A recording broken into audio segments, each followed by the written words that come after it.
Hello and welcome to the show. I'm your host, Rod Gilley. Boy, I've got a great gift for you today.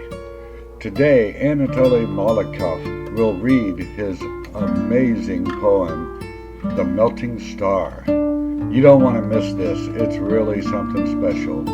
So kick back and relax and enjoy episode 12 of Relax and Chat.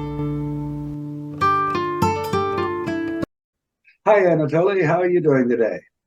Good. Hi, Rod. It's a pleasure to talk to you, and thank you so much for having me on your show. I'm very honored to be here. It's a pleasure. Very much so. You're the first poet to be on the show, so that's pretty exciting. And Nice. so for those who may not know you yet, how about you tell us a little bit about yourself? Sure.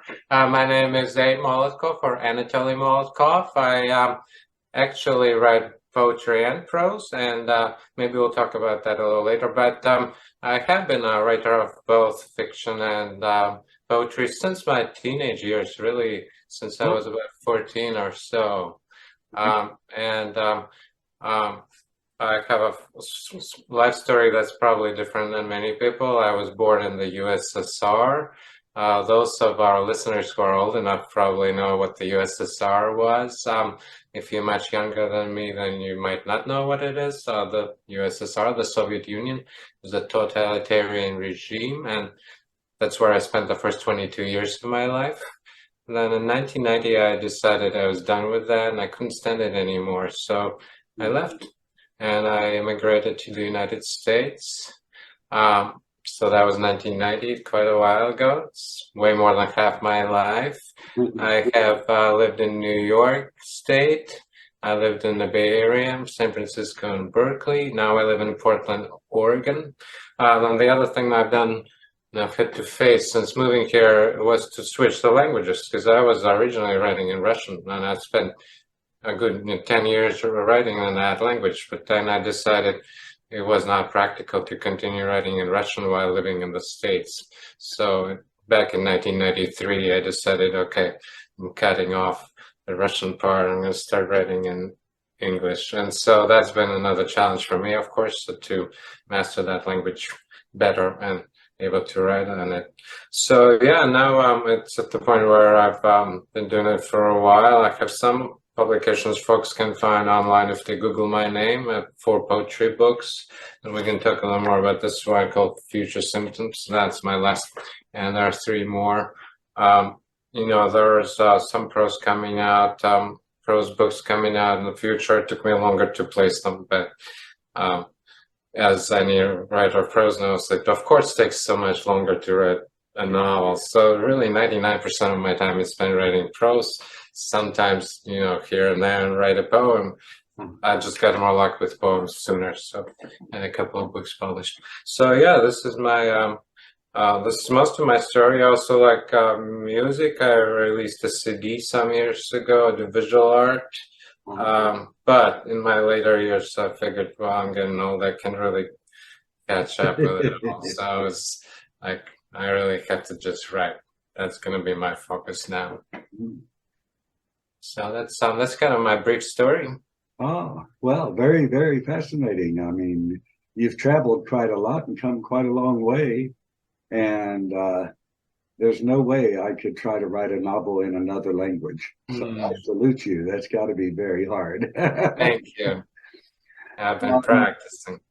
Just the general format of the show, I usually ask a few questions. So I think we'll move on to that now. To begin with, how did you become a poet?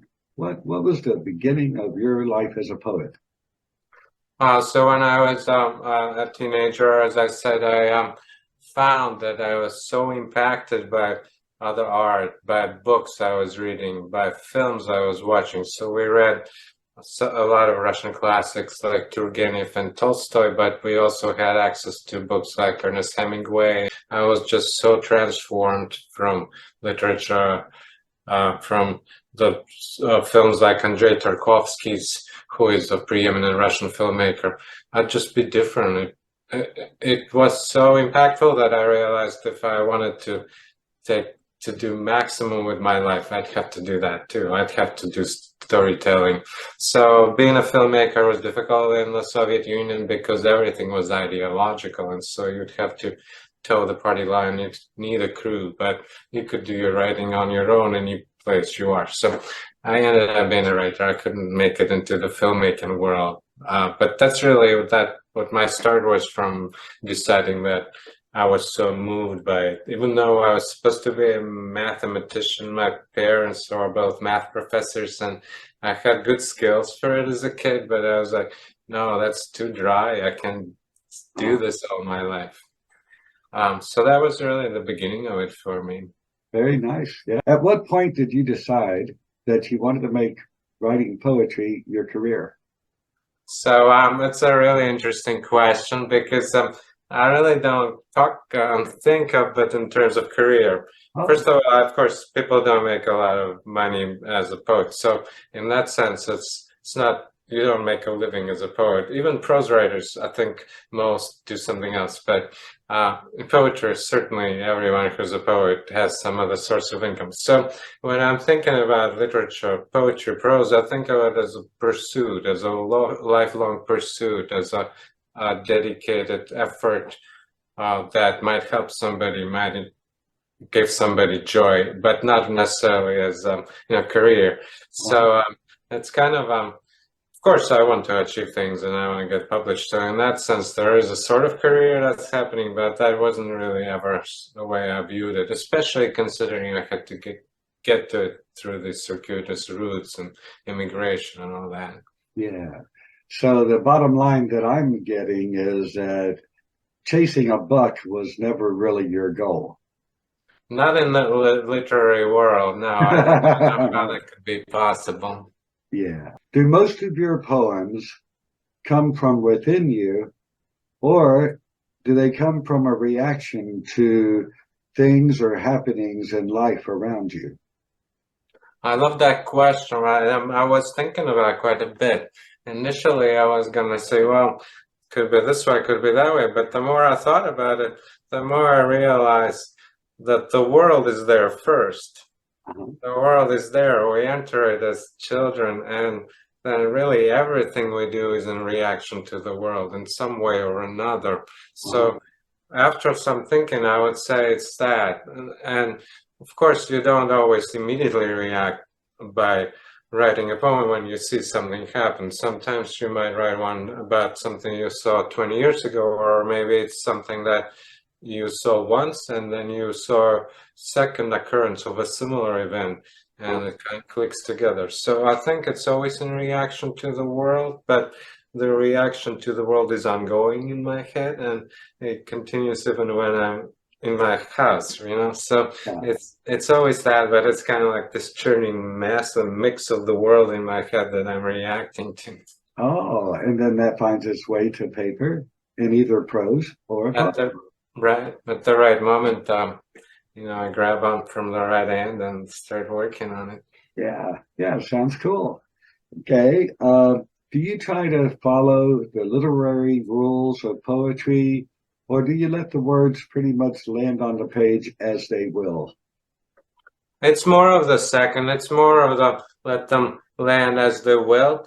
But I think there are different opinions in the world of poetry right now. Most contemporary poets have gotten rid of things like rhyme and meter, and so that is a sort of consensus among most. But also there are poets who are able to do that well still. And for me, if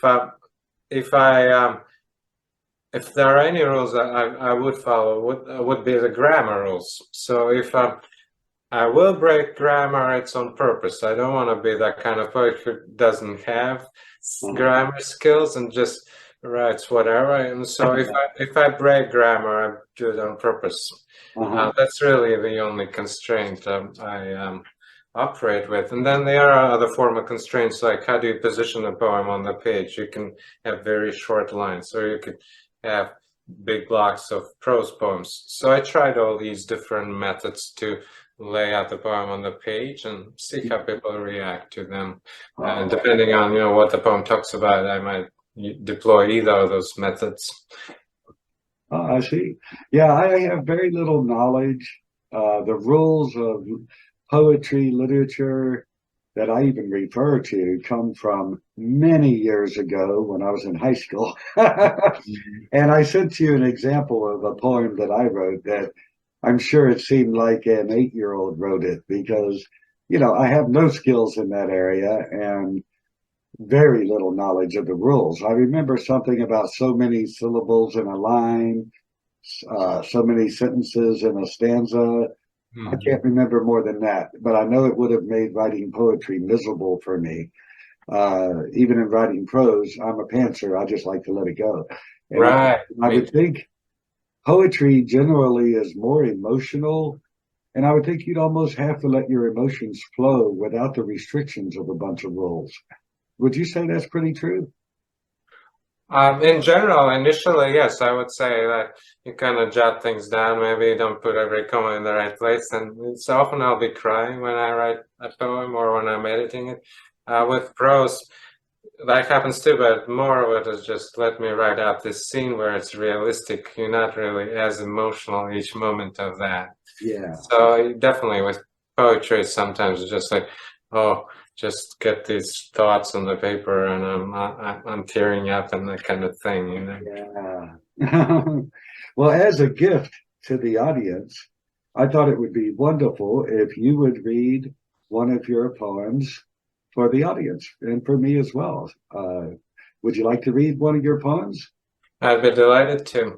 Awesome. Thank you. And this one is called The Melting Star. This is also from my book, Future Symptoms.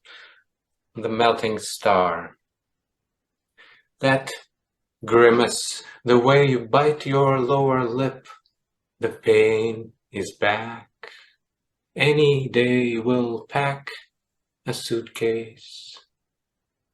I remember the dew by our tent as we camped, and the way snow fell in all directions, and life was too bright to live.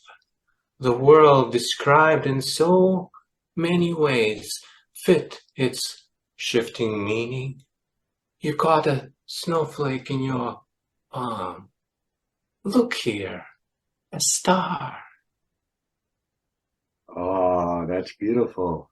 Very, very nice. Thank For you. me, again, having no knowledge of poetry, but that just moves me as perhaps one lover remembering another in a very special moment, but a lot of sadness in it, but a lot of love as well. But, again, I don't have a lot of knowledge, but I really, truly, just my heart reaction to it. Beautiful poem. Beautiful. And Thank you. that is in Future Symptoms. That's available on Amazon right now. Right. Don't forget to check out this awesome book. There's an Amazon link in the description. This book also does include the wonderful poem you've heard, The Melting Star. Correct? Oh, wow. And how, roughly, you may not know exactly, how many poems are in that book? So there's probably about 80 poems. It's Wow. 120 pages, and some poems are longer though. Like the first poem is about 10 to 12 pages, and Oh, very cool. poems are just one page. Wow. So that little taste we just got, there's much, much more in that book, right? Yes, definitely. Yes. Oh, beautiful poem. Now, Thank you. I'm going to ask because I don't mind eating a slice of humble pie once in a while. There are times when I need to. And that phrase means I get a little too proud of myself and I need to settle down. So, from the author's point of view, what did you intend when you wrote that little poem? I think you read it just right, just just how I intended it. But I'm also open to what our readers take from a poem. So if you read something else in it, I'd still say you're right. But I definitely was thinking in these terms and going through some illness in the family and just that kind of thing where Yeah. personal memories and vulnerability were on the forefront. Yeah. Right, reading of it. Yeah, the snowflake as the star was incredible. Very, Mhm. very nice part of that poem. Very much so. Really, Thank you. really enjoyed that. Thank you for reading it. I appreciate it. My And I pleasure. bet our audience absolutely loved it. So I will definitely put a link to your book, Future Symptoms. I'll put a link to that in the description for sure. And you have a website too, right? Yes, it's like my name, amolotkov.com. Okay, I'll make sure there's a link to that as well in the Thank you. description. Okay. And then I understand that you have a novel in the works with Running Wild Press. Is that correct? That's Awesome. Would you like to tell us a little bit about the general idea of the novel? Sure, I'd love to. The novel is called A Slight Curve. It's called that way because there is a slight curve in the highway near the coast in San Francisco, where there is this beautiful building and cliffs, and just a beautiful spot in San Francisco near the ocean, where one of the characters witnesses an accident. So the car, instead of following the curve, just keeps going, and there's an accident. And so the woman who's watching it, Ruth, she's a chemist. She's fascinated with, or scared, or darkly fascinated with this incident, and she tries to find out more. So she learns about who the woman was who got killed in the accident. She was a immigrant from East Germany. And so then we go into a second storyline of this book, and that's the immigrant woman's story. She was born in Dresden and lived under the communist regime, and her family had to deal with Stasi interest, and her dad was arrested and spent years in jail as a political prisoner.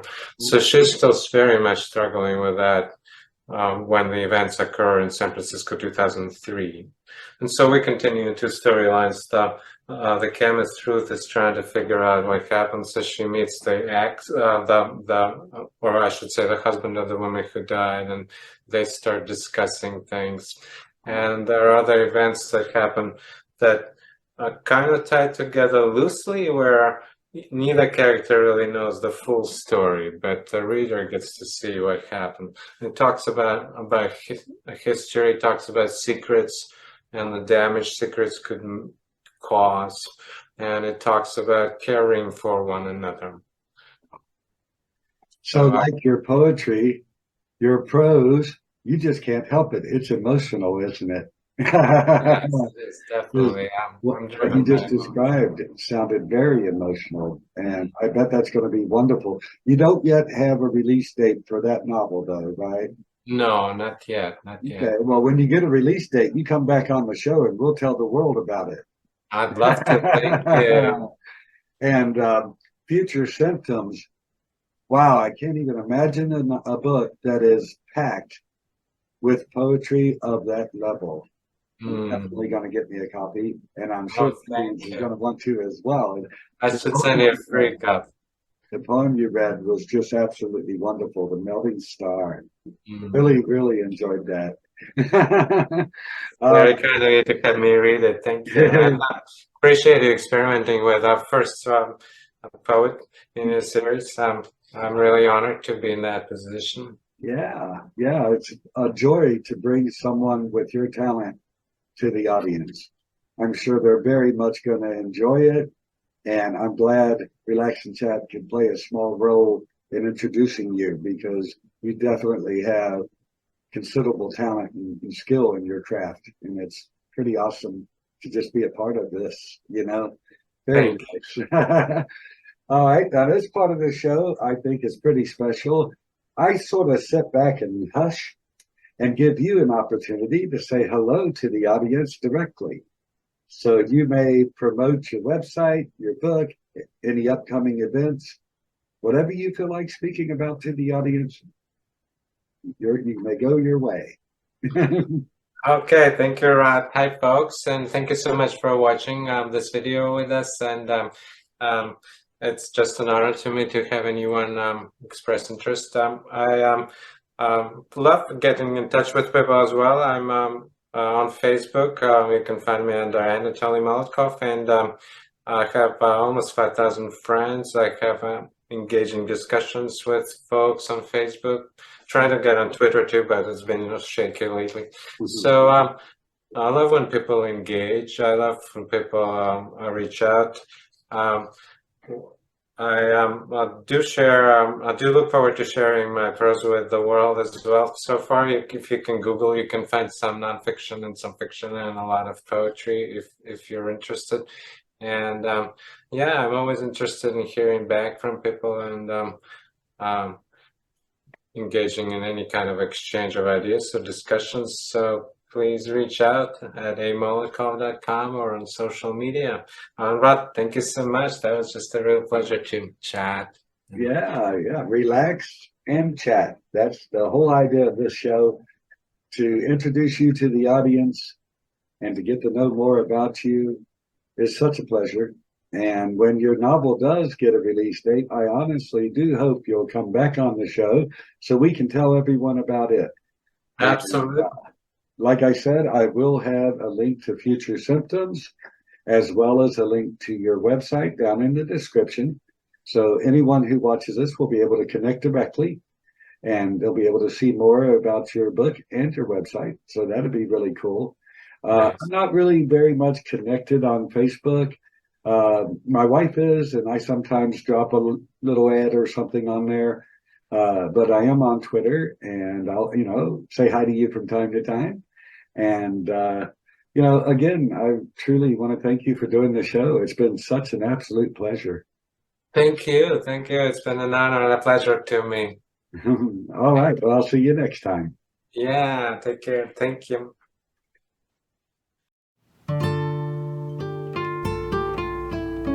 Take a moment, click the link in the description. Check out this awesome collection of poems by an incredibly skilled and talented poet. In addition, Anatoly Molotkov has a novel coming up, A Slight Curve, coming out soon from Running Wild Press. Look forward to that. Thank you for watching Relax and Chat. I personally believe it's the best talk show on the internet.